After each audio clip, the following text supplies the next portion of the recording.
Hello friends, पर Chhattisgarh classes में आप सभी का एक बार फिर से बहुत बहुत स्वागत है। दोस्तों, सब ऑडिटर उप अंकेक्षक का एग्जाम 5 जुलाई 2026 को होने को है। अब परीक्षा के लिए मात्र आपका 20 दिन बचे हुए हैं। ठीक है, तो इन 20 दिनों में आप लोगों को सबसे ज़्यादा इंपॉर्टेंट चीज़ है कि आप जितना पढ़ चुके हैं उसको रिवीजन करना। साथ ही साथ आपको क्या करना है, आज की डेट है 13 जून। 13 जून आज का डेट है, तो 13 से मतलब मान के चलिए प्लस 17 डेज में और करता हूँ तो आपको हो जाएगा 30 जून।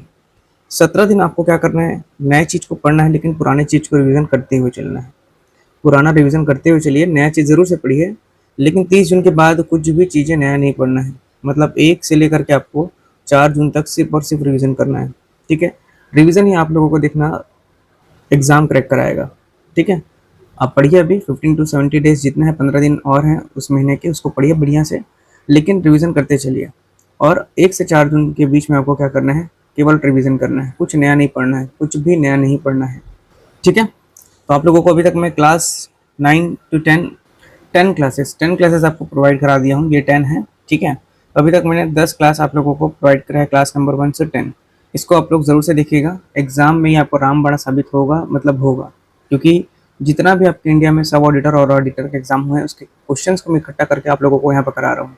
ठीक है, काफ़ी लोगों को डिमांड था कि सर मैनेजमेंट और इकोनॉमिक्स के क्वेश्चंस कराइए, तो मैं 2-3 अभी जो वीडियो आ रहा है कंटिन्यूसली आपका मैनेजमेंट के ऊपर रहेगा। इसके बाद हम लोग फिर से आपका अकाउंटिंग और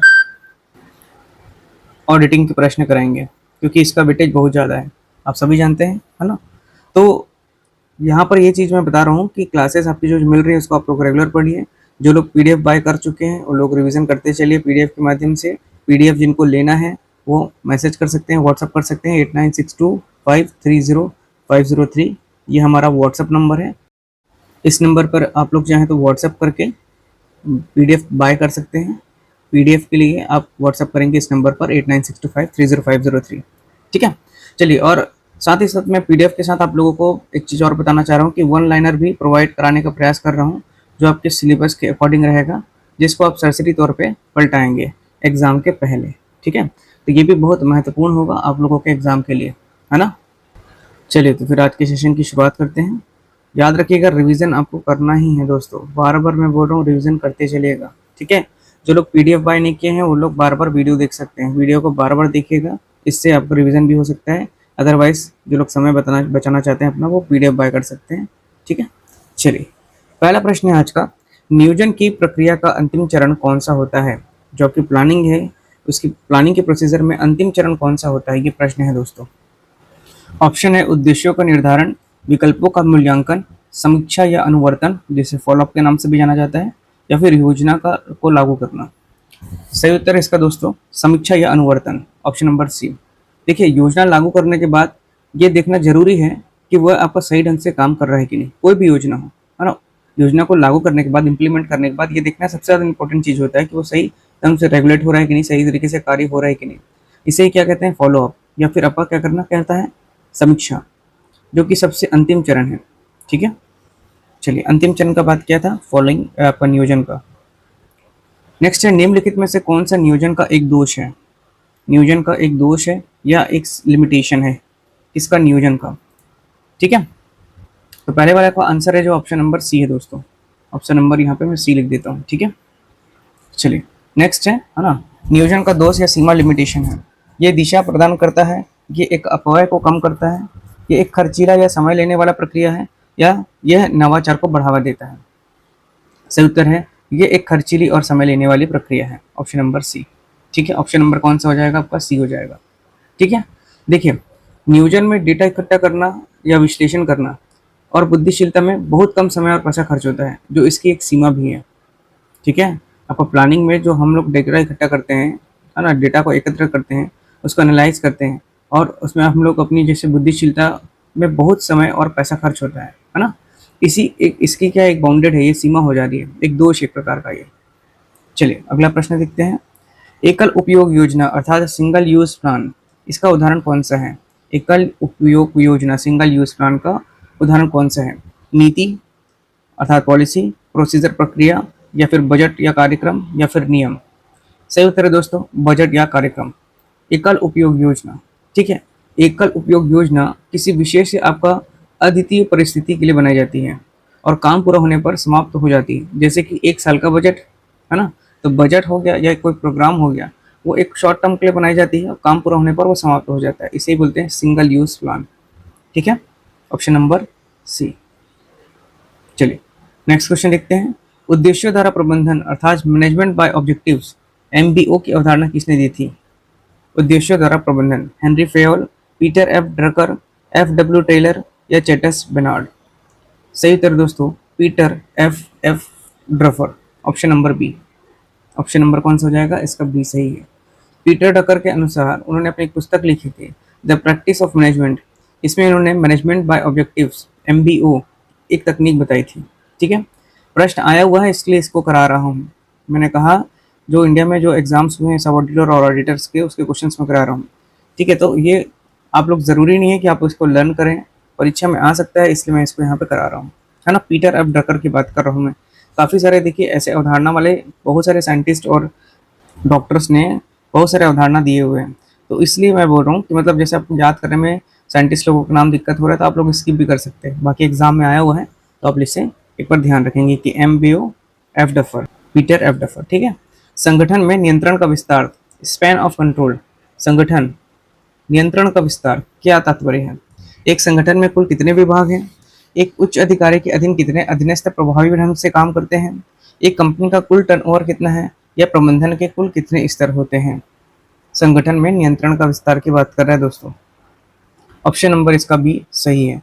ऑप्शन नंबर कौन सा है? इसका बी सही है। एक उच्च अधिकारी के अधीन कितने अधीनस्थ प्रभावी ढंग से काम कर सकते हैं? ठीक है, देखिए स्पैन ऑफ कंट्रोल क्या कहता है? नियंत्रण के विस्तार। इसका मतलब है कि एक मैनेजर प्रभावी रूप से कितने कर्मचारियों की निगरानी और मार्गदर्शन कर सकता है। नियंत्रण का विस्तार कहने का मतलब यही है कि जो एक मैनेजर होता है ना, वो आपका इफेक्टिव रूप से कितने कर्मचारियों की निगरानी और मार्गदर्शन करता है, यही आपका स्पैन ऑफ कंट्रोल कहलाता है। ठीक है, तो एक उच्च अधिकारी के अधीन कितने अधीनस्थ प्रभावी ढंग से काम कर सकते हैं, ये आपका स्पैन ऑफ कंट्रोल। ठीक, केंद्रीकरण अर्थात सेंट्रलाइजेशन का तात्पर्य क्या है? सभी स्तरों पर निर्णय लेने के अधिकारों का वितरण। ऑप्शन बी निर्णय लेने के अधिकारों को शीर्ष प्रबंधन के पास सुरक्षित रखना। ऑप्शन सी है संगठन को बंद करना या फिर नए कर्मचारियों की भर्ती करना। सेंट्रलाइजेशन, देखिए सेंट्रलाइजेशन मतलब होता है आपका हेड, हेड से मतलब मेन जो आपको जो रहता है हेड ऑफ द डिपार्टमेंट बोल सकते हो, वहां से आपको सब कुछ सर्कुलेट होता है। ठीक है, तो निर्णय लेने के लिए अधिकारों को शीर्ष प्रबंधन के पास सुरक्षित रखना, ऑप्शन नंबर बी इसका सही होगा। केंद्रीकरण जो आपका सेंट्रलाइजेशन है, इसमें आपको जो निचले स्तर के जो कर्मचारी होते हैं उनको निर्णय लेने की आज़ादी नहीं होती है। सारे जो आपके मुख्य फैसले होते हैं वो टॉप मैनेजमेंट ही करता है और यही आपका सेंट्रलाइजेशन कहलाता है। ठीक है, इसलिए ऑप्शन नंबर बी इसका सही होगा। नेक्स्ट है जब किसी संगठन का आकार बहुत बड़ा हो जाता है ना, किसी भी आपका संगठन का आकार बहुत बड़ा हो जाता है तो वहाँ कौन सी नीति अपनाना अनिवार्य हो जाता है? केंद्रीकरण, विकेंद्रीकरण, एकीकरण या इनमें से कोई नहीं? सही उत्तर है decentralisation, option number B. Option number B इसका सही होगा। ठीक है, देखिए जो आपके बड़े संगठन में शीर्ष प्रबंधन अकेले सारे फैसले नहीं ले पाता है ना, बहुत दिक्कत आता है, बहुत सारे प्रॉब्लम्स आते हैं, इसलिए अधिकारों को आपको निचले स्तर तक बांटना पड़ता है, जिससे कि क्या कहते हैं विकेंद्रीकरण, है ना। ये ज़रूरी हो जाता है कि जो भी अधिकार दिए गए हैं वो निचले स्तर तक बांटना जरूरी हो जाएगा, तभी आपका काम सही ढंग से ऑपरेट हो पाएगा। नहीं तो टॉप लेवल पे बड़े संगठन में एक व्यक्ति पूरा सब चीज़ को रेगुलेट नहीं कर पाएगा, है ना। नेक्स्ट है, इसे काट लीजिएगा दोस्तों। कार्यात्मक संगठन अर्थात फंक्शनल ऑर्गेनाइजेशन की अवधारणा का प्रतिपादन किसने किया था? ठीक है, फंक्शनल ऑर्गेनाइजेशन की अवधारणा का प्रतिपादन, देखिए मैं बोला ना काफ़ी सारा ऐसे आप लोगों को साइंटिस्ट लोगों का नाम पढ़ना पड़ेगा, है ना, जो फिलोसफर्स हैं उनका नाम पढ़ना पड़ेगा, इसलिए एग्जाम के पॉइंट ऑफ व्यू से ज़रूरी तो है, बाकी ये आपकी स्वेच्छा है कि आप इसे याद करेंगे कि नहीं। तो फंक्शनल ऑर्गेनाइजेशन की अवधारणा का प्रतिपादन किसने किया था? FW Taylor, Henry Fayol, Max Weber या फिर एल्टन मेयो? सही उत्तर है दोस्तों FW Taylor, option number A. ठीक है, ऑप्शन ए इसका सही है। देखिए FW टेलर जो थे वैज्ञानिक प्रबंधन के जनक, FW टेलर ने कार्यात्मक फोरमैनशिप अर्थात फंक्शनल फोरमैनशिप, जिसे फंक्शनल ऑर्गेनाइजेशन के नाम से भी जाना जाता है, इसके तहत विशेषज्ञता पर उन्हें जोर दिया था। ठीक है, इस फंक्शनल फोरमैनशिप के तहत उन्होंने आपका जो आपका स्पेशलिस्ट अर्थात विशेषज्ञता, ठीक है, स्पेशलिस्टिक पर उन्होंने क्या किया था, जोर दिया था। नेक्स्ट है अधिकार सौंपने अर्थात डेलीगेशन में अधिकार अथॉरिटी का प्रवाह किस दिशा में होता है? अधिकार सौंपना है, उसमें जो आपका अथॉरिटी है, अधिकार है, उसका प्रवाह किस और होगा, किस दिशा में होगा? नीचे से ऊपर, ऊपर से नीचे, समतल दिशा या विकर्णीय दिशा, डायगोनली? तो इसका सही उत्तर है दोस्तों ऊपर से नीचे की ओर। मैं आपको पहले भी बता चुका हूँ, है ना। अधिकार जो होता है अथॉरिटी हमेशा पद के साथ जुड़ा होता है और ये हमेशा उच्च अधिकारी से उसके अधीनस्थ की ओर ऊपर से नीचे जाता है। ठीक है, ऑप्शन नंबर 20 का सही है दोस्तों। इसका ऑप्शन नंबर कौन सा था? ए मैंने लगाया। ठीक है, ओके। नेक्स्ट, अपवाद द्वारा प्रबंधन, मैनेजमेंट बाय एक्सेप्शन का मूल सिद्धांत क्या है? अपवाद द्वारा प्रबंधन, मैनेजमेंट बाय एक्सेप्शन का मूल सिद्धांत क्या है? प्रबंधक को हर छोटी बड़ी समस्या पर ध्यान देना चाहिए, केवल महत्वपूर्ण और असाधारण विचलनों अर्थात डेविएशंस पर ही ध्यान देना चाहिए, कर्मचारियों को बिना किसी नियंत्रण के छोड़ देना चाहिए, या फिर कोई नियम ना बनाना चाहिए? सही उत्तर है दोस्तों केवल महत्वपूर्ण और असाधारण विचलनों अर्थात डेविएशंस पर ही ध्यान देना चाहिए। ऑप्शन नंबर बी इसका सही होगा। ठीक है, ऑप्शन नंबर बी। देखिए, मैनेजमेंट बाय एक्सेप्शन अर्थात आपका अपवाद द्वारा प्रबंधन कहता है कि यदि प्रबंधक हर चीज को नियंत्रित करने की कोशिश करेगा, अगर जो मैनेजर है अगर वो हर चीज को कंट्रोल करने की कोशिश करेगा तो वह किसी भी चीज को नियंत्रित नहीं कर पाता। ठीक है, इसीलिए केवल गंभीर गड़बड़ियों पर ही ध्यान देना चाहिए किसको? मैनेजर को। बाकी सब अपने अधीनस्थ कर्मचारियों पर चीजों को छोड़ देना चाहिए। अगला प्रश्न है निर्देशन अर्थात डायरेक्टिंग। डायरेक्टिंग को प्रबंधन का कौन सा पहलू माना जाता है? इंपॉर्टेंट है दोस्तों, जो डायरेक्टिंग है, निर्देशन है, ये मैनेजमेंट का कौन सा पहलू माना जाता है? सैद्धांतिक पहलू, क्रियात्मक या गतिशील पहलू, डायनेमिक एस्पेक्ट, या फिर केवल कागजी पहलू, या सुस्त पहलू? सही उत्तर है दोस्तों क्रियात्मक या गतिशील पहलू, option number B. Option B सही होगा इसका। ठीक है, देखिए, नियोजन और संगठन कागजों पर जो योजनाएं बनाते हैं, लेकिन निर्देशन वह वही कार्य है जो संगठन में वास्तविक काम और गति शुरू करता है। समझ में आया? मैं बोल रहा हूँ जो आपका प्लानिंग है और आपका जो संगठन है उस कागजों पर जो योजनाएं बनाते हैं, है ना, लेकिन निर्देशन क्या करता है? वह कार्य को संगठनों में वास्तविक काम और गति शुरू करता है। मतलब इम्प्लीमेंट कौन करा रहा है? डायरेक्टिंग सही हो रहा है। तो डायरेक्टिंग का प्रबंधन कौन सा पहलू माना जा रहा है? तो ये आपका डायनेमिक हो रहा है, क्योंकि ये कार्य चल रहा है, प्रोसेस हो रहा है, डायरेक्ट हो रहा है ना। क्रियात्मक या फंक्शनल रूप में है, जबकि प्लानिंग क्या है आपका सिर्फ कागज पे हम लोग करते हैं। ओके, चलिए नेक्स्ट है सकारात्मक अभिप्रेरणा, पॉजिटिव मोटिवेशन का उदाहरण कौन सा होता है? वेतन कटौती का डर दिखाना, ये पॉजिटिव नहीं है, ये नेगेटिव है। नौकरी से निकालने की धमकी देना, वेरी नेगेटिव। बोनस और पदोन्नति देना, या फिर डिमोशन करना? ऑप्शन सी सभी जानते हैं। ठीक है, किसी को भी आपको पॉजिटिव मोटिवेशन देना है तो आपको सकारात्मक प्रेरणा, पुरस्कार, प्रशंसा और प्रोत्साहन पर ही आधारित होता है, जो कर्मचारियों की कार्यक्षमता को बढ़ाता है। ठीक है, नेक्स्ट है निम्नलिखित में से कौन सा निर्देशन का सिद्धांत नहीं है? कौन सा आपका डायरेक्टिंग का थ्योरी नहीं है? आदेश का एकात्मक, यूनिटी ऑफ कमांड, प्रबंधिक स्तरों पर सरलीकरण, प्रभावी संचार, या अधिकतम व्यक्तिगत योगदान? सही उत्तर है दोस्तों प्रबंधकीय स्तरों का सरलीकरण। देखिए, आदेश की एकात्मकता, प्रभावी संचार और नेतृत्व निर्देशन के मुख्य सिद्धांत हैं। स्तरों का सरलीकरण संगठन का हिस्सा है। ठीक है, इसलिए ऑप्शन नंबर बी सही है। ठीक है, निर्देशन का सिद्धांत पूछा है, इसमें कौन सा नहीं है? प्रबंधकीय स्तरों का सरलीकरण नहीं है दोस्तों, जबकि आदेशों का एकात्मक है, प्रभावी संचार है और अधिकतम व्यक्तिगत योगदान भी है। ऑप्शन बी इसका सही उत्तर होगा। ध्यान रखेंगे नहीं है पूछा था ना। ठीक है, चलिए इसको मैं सी नहीं लगा पाया था। ओके, ठीक है, नेक्स्ट क्वेश्चन है समन्वय अर्थात कोऑर्डिनेशन की आवश्यकता संगठनों में क्यों होती है? क्योंकि विभिन्न विभागों के लक्ष्य अलग हो सकते हैं, क्योंकि ये केवल लाभ कमाने के लिए जरूरी है, क्योंकि ये सरकारी नियम है, इसकी कोई आवश्यकता नहीं होती है। देखिए, ना ही ये नियम है और इसकी आवश्यकता नहीं होती है, दोनों गलत है।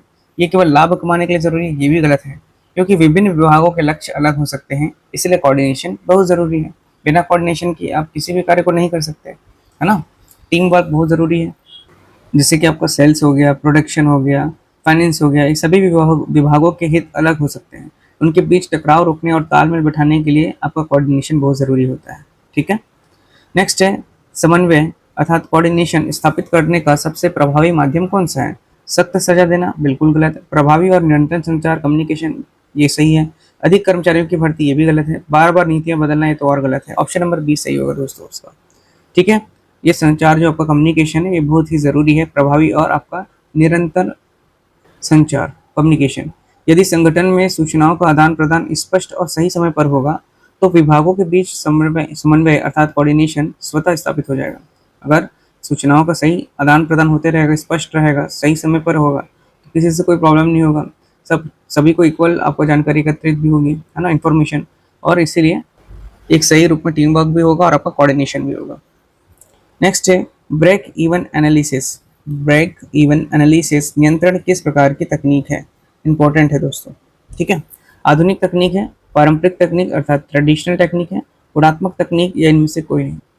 सही है प्रभावी और आपका सॉरी माफ करिएगा ट्रेडिशनल टेक्निक है, पारंपरिक तकनीक, ऑप्शन नंबर बी, ठीक है। अच्छा, इसका ऑप्शन नंबर मैंने बी डाला नहीं था और इसे भी मैंने नहीं मेंशन किया था। जिन लोग पीडीएफ बाय करते हैं उन लोग मेरे को बोले हैं कि सर साइड पे आंसर दीजिए, तो उनके लिए ये कार्य हो रहा है। तो देखिए ट्रेडिशनल टेक्निक क्या होता है? ट्रेडिशनल टेक्निक, है ना।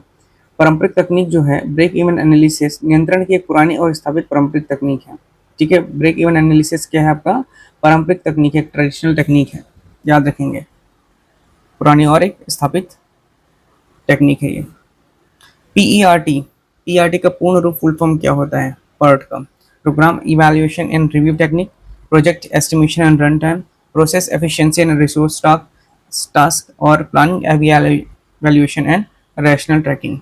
सही आंसर इसका दोस्तों आपका programme evaluation and review technique, option number A, ठीक है। पीईआरटी जटिल और अनिश्चित समय वाली परियोजनाओं के प्रबंध और नियंत्रण के लिए उपयोग की जाने वाली एक क्या है? सांख्यिकीय तकनीक है, स्टैटिस्टिकल टेक्निक है ये, ठीक है। कौन सी तकनीक है? स्टैटिस्टिकल टेक्निक है ये, ऑप्शन नंबर ए सही है इसका, ठीक है।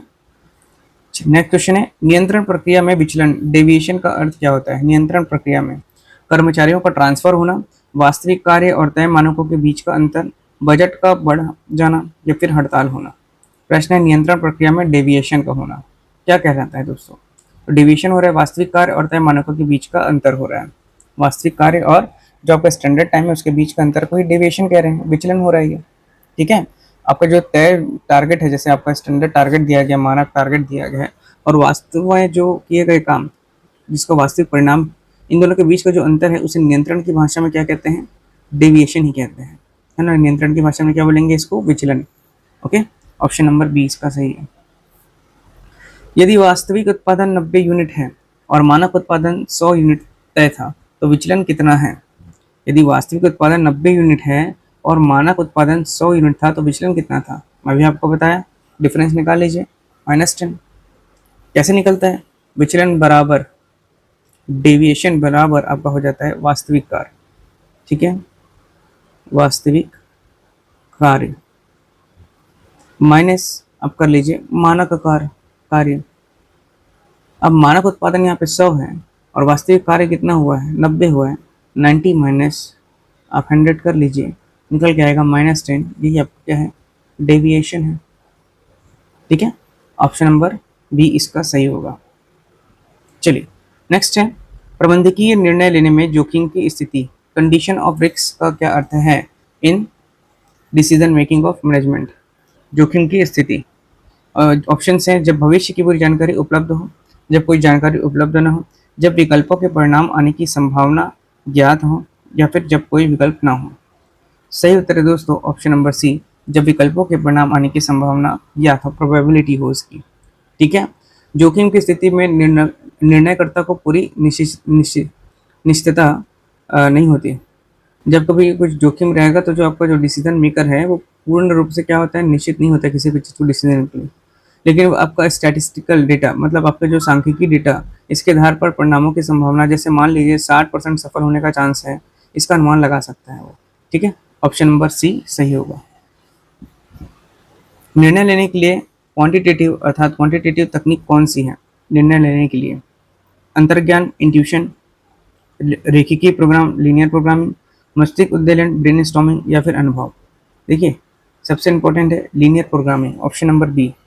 क्या होता है लीनियर प्रोग्रामिंग? देखिए लीनियर प्रोग्रामिंग एक प्रकार का गणितीय और आपका मात्रात्मक अर्थात क्वांटिटेटिव मॉडल है जिसका उपयोग संस्थानों के सर्वोत्तम आवंटन और निर्णय लेने के लिए किया जाता है, ठीक है। इसमें क्या होता है लीनियर प्रोग्रामिंग में आपका मैथमेटिकल ऑपरेशंस लगाए जाते हैं, साथ ही साथ आपको यहाँ पे डेटा दिया रहता है, क्वांटिटेटिव मॉडल रहता है, इसी का उपयोग करके क्या आपका जो भी इंस्टीट्यूट है वहाँ पर डिसीजन मेकिंग किया जाता है। तो ऑप्शन नंबर बी इसका सही है, इसे याद रखिएगा, ठीक है। चलिए अगला प्रश्न है संचार प्रक्रिया में शोर जो नॉइस का अर्थ क्या होता है? केवल तेज हवा, कोई भी रुकावट या बाधा जो संदेश को समझने में व्यवधान डाल रही है, या फिर रेडियो का आवाज या फिर चिल्लाना। भाई कोई भी समस्या, कोई भी रुकावट या बाधा जो संदेश को समझने में व्यवधान डाल रही है, वही आपका क्या है, नॉइज है। संचार में शोर का मतलब ही केवल आवाज नहीं होता, बल्कि आपका खराब नेटवर्क, धुंधली लिखावट या जो भी रिसीवर का ध्यान न होना या टेक्निकल इश्यू होना, ये सभी नॉइज कहलाता है। ऑप्शन नंबर बी सही है। नेक्स्ट है लिखित संचार, रिटन कम्युनिकेशन का मुख्य लाभ क्या है? ये बहुत तीव्र होता है, इसमें कोई खर्च नहीं होता, ये भविष्य के संदर्भ के लिए कानूनी प्रमाण होता है, इसके लिए किसी माध्यम की जरूरत नहीं होती है। ये भविष्य के संदर्भ में एक लिखित कानूनी प्रमाण होता है। ठीक है, लिखित संचार जैसे आपका ईमेल, पत्र या कोई रिकॉर्ड के रूप में सुरक्षित रखा जा सकता है, जो विवादों के समय कानूनी साक्ष्य को काम आता है। ठीक है, उस समय ऑप्शन नंबर सी सही होगा। नेक्स्ट है संज्ञानात्मक राजनीति या पूर्वाग्रह संचार की किस बाधा के अंतर्गत आता है? ठीक है, संचार के किस बाधा के अंतर्गत आएगा? संज्ञानात्मक राजनीति या फिर पूर्वाग्रह, मनोवैज्ञानिक बाधा, भौतिक बाधा है, भाषाई बाधा या तकनीकी बाधा है? सही उत्तर है दोस्तों मनोवैज्ञानिक बाधा है। मनोवैज्ञानिक बाधा है ऑप्शन नंबर ए, साइकोलॉजिकल बैरियर्स। देखिए अविश्वास, ईर्ष्या, संज्ञानात्मक राजनीति और व्यक्तिगत पूर्वाग्रह रिसीवर या सेंडर की जो मानसिक स्थिति इससे जुड़े होते हैं। ठीक है, मनोवैज्ञानिक बाधाएं। नेक्स्ट है काउंसिल ऑफ थॉट्स या विचारों के आदान प्रदान के लिए उपयोग आने वाली मस्तिष्क उद्दीलन ब्रेनस्टॉर्मिंग तकनीक का मुख्य उद्देश्य क्या है? काउंसिल ऑफ थॉट्स या फिर विचारों के आदान प्रदान, इसके लिए उपयोग होने वाली जो आपका मस्तिष्क उद्दीलन अर्थात ब्रेनस्टॉर्मिंग तकनीक का मुख्य उद्देश्य क्या है? कर्मचारियों को डराना, बिना किसी आलोचना के नए और रचनात्मक विचार उत्पन्न करना, मीटिंग को जल्दी खत्म करना या वित्तीय ऑडिट करना। सही ऑप्शन नंबर बी, बिना किसी आलोचना के नए और रचनात्मक विचार उत्पन्न करना। ठीक है, ब्रेनस्टॉर्मिंग अर्थात मस्तिष्क उद्दीलन में एक समूह बैठता है और किसी समस्या पर बिना किसी रोक टोक या आलोचना के जितने हो सके उतने नए आइडियाज जनरेट होते हैं, यही आपका ब्रेनस्टॉर्मिंग कहलाता है। ऑप्शन नंबर बी सही है। नेक्स्ट है लीडर पैदा होते हैं बनाए नहीं जाते, ये कथन किस नेतृत्व के सिद्धांत से संबंधित है? लीडर जो है वो आपका पैदा होते हैं बनाए नहीं जाते, ये कथन नेतृत्व के किस सिद्धांत से संबंधित है? बिहेवियर थ्योरी, व्यवहारवादी सिद्धांत, ग्रेट मैन थ्योरी, महान व्यक्ति सिद्धांत या गुण सिद्धांत या आकस्मिकता सिद्धांत, कॉन्टिजेंसी थ्योरी या situation theory? Option number D सही उत्तर है दोस्तों ग्रेट मैन थ्योरी, जिसे बोलते हैं महान व्यक्ति सिद्धांत या गुण सिद्धांत।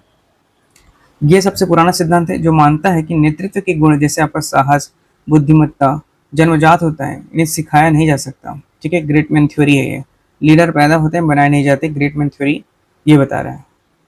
नेक्स्ट है फ्रेड फिडलर और आकस्मिकता मॉडल। फिडलर्स कॉन्टिजेंसी मॉडल किस पर आधारित होती हैं? फिडलर्स कॉन्टिजेंसी मॉडल नेता के शारीरिक गुणों पर, नेतृत्व शैली और स्थिति की अनुकूलता अर्थात सिचुएशनल फेवरेबलनेस के बीच संबंध, या फिर नेता के वेतन पर या फिर कर्मचारियों की संख्या पर? सही उत्तर दोस्तों नेतृत्व शैली और स्थिति की अनुकूलता सिचुएशनल फेवरेबलनेस के बीच संबंध पर। फिडलर का मानना था कि कोई भी जो आपका नेतृत्व शैली हर जगह जो सर्वश्रेष्ठ नहीं होती, यह इस पर निर्भर करता है कि स्थिति नेता की कितनी अनुकूल है ना, इसलिए सिचुएशनल फेवरेबलनेस के बीच का संबंध बताया उन्होंने, इसने फिडलर ने। ऑप्शन नंबर बी इसका सही होगा, ऑप्शन नंबर इसका ये भी बी सही होगा। ठीक है, चलिए नेक्स्ट क्वेश्चन देखते हैं। मैनेजरियल ग्रिड 9x9 स्टाइल को क्या कहा जाता है? ठीक है, मैनेजरियल ग्रिड में 9x9 स्टाइल को क्या कहा जाता है? Country club, team management, authority compliments या फिर इम्पोवरिश्ड? सही है इसका आंसर दोस्तों team management, option number B. देखिए 9x9 ग्रिड में जो आपका प्रबंधक, उत्पादन अर्थात काम और जो लोग हैं मतलब कर्मचारी, दोनों को सर्वोच्चतम प्राथमिकता 9 अंक देते हैं, जिसे सर्वश्रेष्ठ टीम वर्क माना जाता है। ठीक है, यही आपका क्या है मैनेजरियल ग्रिड है। ठीक है, 9x9 जो ग्रिड है इसमें आपका प्रबंधक, उत्पादन और लोग दोनों के जो आपका सर्वोच्च प्राथमिकता 9 अंक देता है, जिसे सर्वश्रेष्ठ टीम वर्क माना जाता है। ठीक है, नेक्स्ट है सिद्धांत, ऑप्शन नंबर इसका बी सही था। सिद्धांत वाई, थ्योरी वाई के अनुसार प्रबंधकों को कौन सी नेतृत्व शैली अपनानी चाहिए? अत्यधिक सख्त और निरंकुश, लोकतांत्रिक और सहभागी, कोई नियंत्रण न रखने वाला या फिर केवल कागजी? ऑप्शन नंबर 20 का सही है, लोकतांत्रिक और आपका सहभागी। तो रिवाई मानती है कि कर्मचारी स्वतः प्रेरित, रचनात्मक और जिम्मेदार होता है।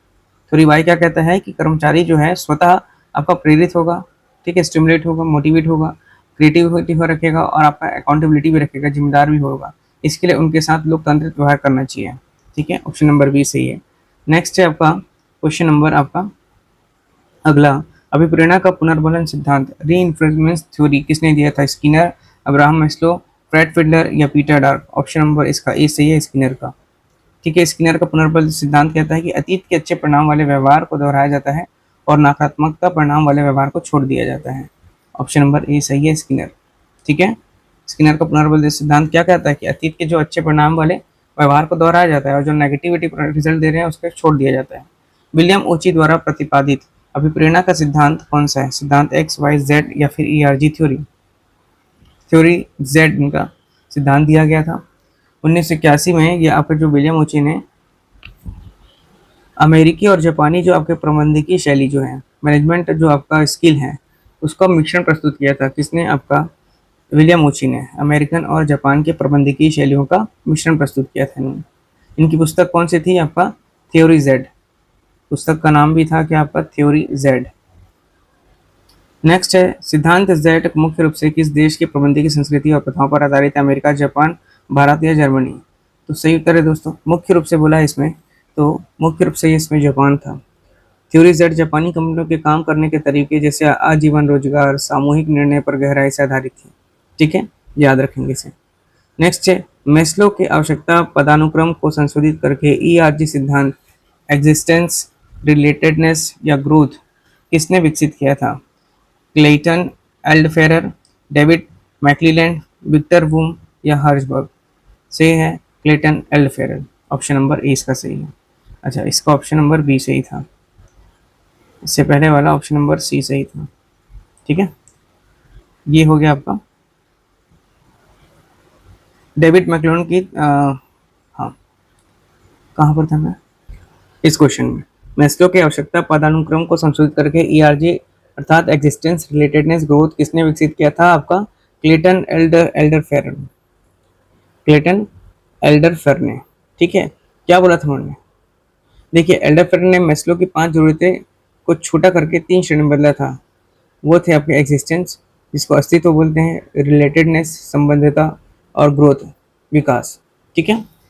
चलिए अगला प्रश्न देखते हैं। डेविड मैक्लीलैंड के त्रिआवश्यकता सिद्धांत, 3 नीड थ्योरी में कौन सी 3 आवश्यकताएं शामिल हैं? भोजन, पानी, मकान, उपलब्धि, अचीवमेंट, संबद्धता, एफिलिएशन और शक्ति, पावर, या फिर सुरक्षा, सम्मान, आत्मविश्वास, या वेतन, बोनस या पेंशन? सही उत्तर है इसका option number B, achievement, affiliation and power. McClelland के अनुसार कार्यस्थल पर प्रबंधकों को और कर्मचारियों को 3 मुख्य सामाजिक आवश्यकताएं प्रेरित करती थी, ठीक है। कौन कौन सी? उपलब्धि, संबद्धता और आपका शक्ति, ठीक है। चलिए अगला प्रश्न है, जॉब एनरिचमेंट क्या अर्थ है? जॉब एनरिचमेंट का क्या अर्थ होता है? कर्मचारियों का वेतन बढ़ाना, कार्य में अधिक चुनौती, जिम्मेदारी और स्वायत्तता को जोड़ना, कार्य के घंटे बढ़ाना, या एक टेबल से दूसरी टेबल पर ट्रांसफर करना? सही उत्तर है दोस्तों, कार्य में अधिक चुनौती, जिम्मेदारी और स्वायत्तता जोड़ना, ऑप्शन नंबर बी, ठीक है। जॉब एनरिचमेंट का मतलब काम को जो आपका ऊर्ध्वाधर अर्थात जो आपको वर्टिकली बढ़ाना है, ठीक है, नीचे से ऊपर वर्टिकली बढ़ाना है, जिससे कर्मचारी को अपना काम अधिक सार्थक और चुनौतीपूर्ण लगे, ठीक है। अगला प्रश्न है, नियोजन पीछे देखने वाला भी है क्योंकि ये केवल भूतकाल के आंकड़ों पर आधारित होता है, नई योजना बनाने के लिए पुराने अनुभवों पर नियंत्रण रिपोर्ट की समीक्षा की जाती है, ये अंधा होता है, या फिर इसका भविष्य से कोई लेना देना नहीं है? तो जो आपका नियोजन है दोस्तों, ये पीछे देखने वाला भी है क्योंकि नई योजना बनाने के लिए पुराने अनुभव और नियंत्रण और रिपोर्ट की समीक्षा की जाती है। ऑप्शन नंबर बी इसका सही है, ठीक है। नेक्स्ट है, निम्नलिखित में से कौन सी योजना की एक स्थायी योजना स्टैंडिंग प्लान है? कार्यक्रम, परियोजना, प्रोग्राम, परियोजना, प्रोजेक्ट, रूल्स एंड पॉलिसीज या बजट? सही उत्तर है दोस्तों, सही उत्तर इसका ऑप्शन नंबर सी, नियम और नीतियाँ। स्थायी योजना जो होता है जिससे स्टैंडिंग प्लान्स बार बार आने वाली परिस्थितियों के लिए बनाई जाती है और संगठन में लंबे समय तक चलती है, जो आपकी स्टैंडिंग प्लान्स रहते हैं, ठीक है। ऑप्शन नंबर सी सही है इसका। नेक्स्ट है, सोपान श्रृंखला अर्थात स्केलर चेन का उल्लंघन संगठन के किस रूप में स्वतः हो जाता है? उल्लंघन, ठीक है। सोपान श्रृंखला अर्थात स्केलर चेन का उल्लंघन संगठन किस रूप में स्वतः हो जाता है? औपचारिक संगठन, अनौपचारिक संगठन, रेखा संगठन या फिर स्टाफ संगठन? सही है इसका अनौपचारिक संगठन, इनफॉर्मल ऑर्गेनाइजेशन। अनौपचारिक संगठन में कोई पदानुक्रम या आधिकारिक पद नहीं होते, इसलिए वहाँ सोपान श्रृंखला जो आपका चेन ऑफ कमांड है ना, स्केलर चेन जिसे बोला जाता है, वह स्वतः टूट जाता है। ठीक, बी इसका सही आंसर है। नेक्स्ट है, अधिकार सौंपते समय कौन सा तत्व कभी भी ट्रांसफर नहीं किया जाता? काम करने की शक्ति, अंतिम जवाबदेही, निर्णय लेने की स्वतंत्रता या इनमें से कोई नहीं। अकाउंटेबिलिटी ही होना चाहिए। अंतिम जवाबदेही मैं आपको पिछले क्लास में बताया था कि जवाबदेही पूरी तरह से गैर हस्तांतरणीय है, अर्थात नॉन ट्रांसफरेबल है। काम बिगड़ने पर वरिष्ठ अधिकारी अपने बॉस को खुद ही जवाब देगा। ठीक है, ऑप्शन नंबर बी सही है इसका। नियंत्रण या मुख्य उद्देश्य क्या सुनिश्चित करना है? कि कोई कर्मचारी छुट्टी ना ले, कि संगठन की गतिविधि पूर्व निर्धारित योजनाओं के अनुसार चले, कि हर साल वेतन ना बढ़ाना पड़े, कि मालिक को सारा मुनाफा मिले। ऑप्शन नंबर बी सही है। क्या? कि संगठन की गतिविधियां पूर्व निर्धारित योजनाओं के अनुसार चले। नियंत्रण का मूल्य कार्य यही है कि सुनिश्चित करना है ना कि आपका जो वास्तविक प्रगति योजना के पथ से ना भटके और समय पर कार्य पूरा हो। बी सही ऑप्शन। नेक्स्ट है, नियंत्रण की कंट्रोल बाय एक्सेप्शन।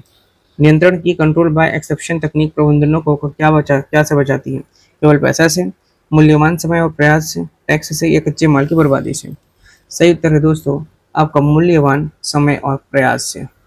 ठीक है, छोटे मोटे मामले की अधीनस्थ खुद संभाल लेते हैं, जो नीचे वाले कर्मचारी होते हैं, जिससे प्रबंधकों का समय बच जाता है ना, और वह महत्वपूर्ण रणनीतिक मुद्दे पर ध्यान देते हैं। ठीक, ऑप्शन नंबर बी सही है, कंट्रोल बाय एक्सेप्शन। नेक्स्ट है, निर्णय लेने की प्रक्रिया में इष्टतमीकरण अर्थात ऑप्टिमाइजेशन का क्या अर्थ है? ठीक है, निर्णय लेने की प्रक्रिया में ऑप्टिमाइजेशन का क्या अर्थ है? सबसे सस्ता विकल्प चुनना, या उपलब्ध संसाधनों के भीतर सर्वोत्तम संभव परिणामों के वाले विकल्प का चयन करना, बिना सोचे समझे निर्णय लेना, या निर्णय की टालना। ऑप्शन नंबर बी सही है, उपलब्ध संसाधनों के भीतर सर्वोत्तम संभव परिणाम देने वाले विकल्प का चयन करना। क्या होता है? इष्टतमीकरण अर्थात ऑप्टिमाइजेशन है ना, इसका मतलब सीमित संसाधन जैसे समय, धन या जनशक्ति, इसका उपयोग करके अधिकतम और सर्वोत्तम लाभ प्राप्त करना, ऑप्टिमाइज करके अपना ज्यादा वैल्यू प्राप्त करना। ठीक है, नेक्स्ट है, निम्नलिखित में से कौन सा संचार नेटवर्क कम्युनिकेशन नेटवर्क का एक प्रकार है जिसमें एक कर्मचारी केवल अपने तत्काल वरिष्ठ और तत्काल अधीनस्थ से बात कर सकता है? Wheel network, chain network, free flow या सर्कुलर? सही उत्तर है दोस्तों आपका जो श्रृंखला नेटवर्क है, चेन नेटवर्क है, वही कर सकता है ना।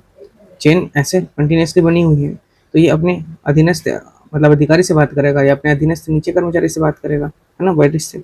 और व्हील वाले में कैसे होता है? ये व्हील है, चक्का बना हुआ है, मान लीजिए इसको बात करना, इससे भी कर सकता है, इससे भी इंटरकनेक्टेड है।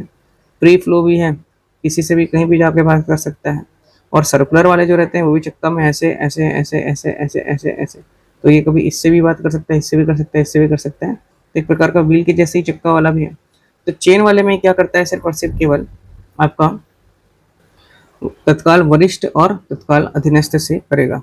ठीक है, चेन चेन नेटवर्क आधिकारिक सोपान श्रृंखला है, स्केलर चेन का पालन करता है, जहां आपका सूचना ऊपर से नीचे, नीचे से ऊपर क्रमबद्ध रूप में ही चलती है। मैं बता दिया ये चेन है ना, कुछ इस प्रकार से। तो ये आदमी है तो ऊपर अधिकारी को बताएगा या फिर आपका अधीनस्थ कर्मचारी को बताएगा।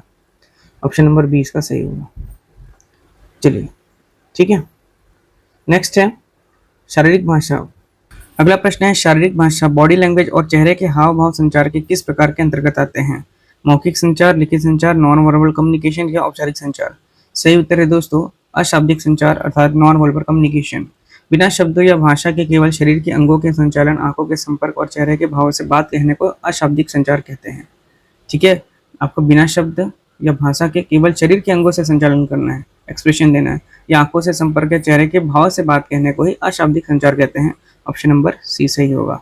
ठीक है, नेक्स्ट है करिश्माई नेतृत्व, चरिस्मेटिक लीडरशिप का मुख्य आधार क्या होता है? नेता का आधिकारिक पद, नेता का असाधारण व्यक्तित्व और प्रभावी, नेता की वित्तीय संपत्ति या नेता का कठोर व्यवहार? तो सही उत्तर है दोस्तों नेता का असाधारण व्यक्तित्व। ऑप्शन नंबर आपका बी सही है। ठीक है, देखिए करिश्माई नेता जैसे कि आपके जैसे महात्मा गांधी जी हो गए, अपने व्यक्तिगत आकर्षण, दूरदृष्टि और चुंबकीय प्रभाव से लोगों को प्रेरित करते थे, ना कि किसी कानूनी पद के कारण। ठीक है, तो यहाँ पर हो गया आपका नेता का असाधारण व्यक्तित्व और उसका प्रभाव। अगला है हर्जबर्ग के अनुसार यदि कार्यस्थल पर हाइजीन कारक जैसे कि अच्छा वेतन और सुरक्षा मौजूद ना हो तो कर्मचारियों में क्या होगा? अत्यधिक प्रेरणा, या फिर तीव्र असंतोष, कोई प्रभाव नहीं पड़ेगा, वह खुश रहेंगे। भाई सुरक्षा नहीं दे रहे, वेतन नहीं दे रहा, तो तीव्र असंतोष ही रहेगा। हर्जबर्ग के अनुसार हाइजीन कारक जो मोटिवेट तो नहीं करते, लेकिन अगर ये अनुपस्थित हों तो कार्यस्थल पर भारी असंतोष पैदा हो जाएगा, है ना।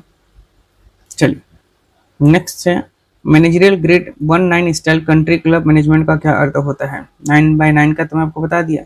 अब यहाँ पर 1 और 9 का क्या है।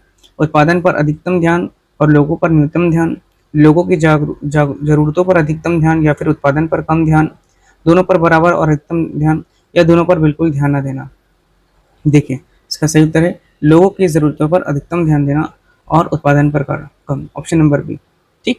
1 और 9 शैली की कंट्री क्लब कहते हैं क्योंकि यहाँ प्रबंधक केवल कर्मचारियों की खुशी और अच्छे माहौल पर ध्यान देता है, काम के टारगेट पर नहीं। ठीक है, चलिए अगला प्रश्न देखते हैं। जब संगठन में सूचनाएं नीचे से ऊपर की ओर हो, जैसे सुझाव शिकायत जाती है, तो इसे क्या कहते हैं। नीचे से ऊपर जा रही है तो क्या करेंगे आपका ऊपरमुखी, है ना, ऊपरीमुखी संचार, option number B. Upward communication, जब सूचना निचले स्तर से कर्मचारियों से शुरू होकर के उच्च प्रबंधों तक पहुंचती है, सूचना हो गया, शिकायत हो गया, है ना, तो उसे ऊपरमुखी या अपवर्ड संचार कहते हैं, ऑप्शन नंबर बी। नेक्स्ट है प्रबंधन का वह कौन सा कार्य है जो योजना और वास्तविकता के बीच अंतर को पाटता है। मैनेजमेंट का वो कौन सा कार्य है जो योजना और वास्तविकता के बीच अंतर को पाटता है, डिफरेंस को घटाता है। संगठन, नियंत्रण, निर्देशन या नियुक्तिकरण। सही उत्तर है इसका ऑप्शन नंबर बी, कंट्रोलिंग, नियंत्रण। नियंत्रण वह यह जांचता है कि योजना जो है, जो सोचा था और जो वास्तविकता जो हुआ, इसमें क्या अंतर है, और उस अंतर को सुधार कर दोनों को पास मिलाता है। कौन? आपका नियंत्रण। ठीक है, ऑप्शन नंबर बी इसका सही होगा।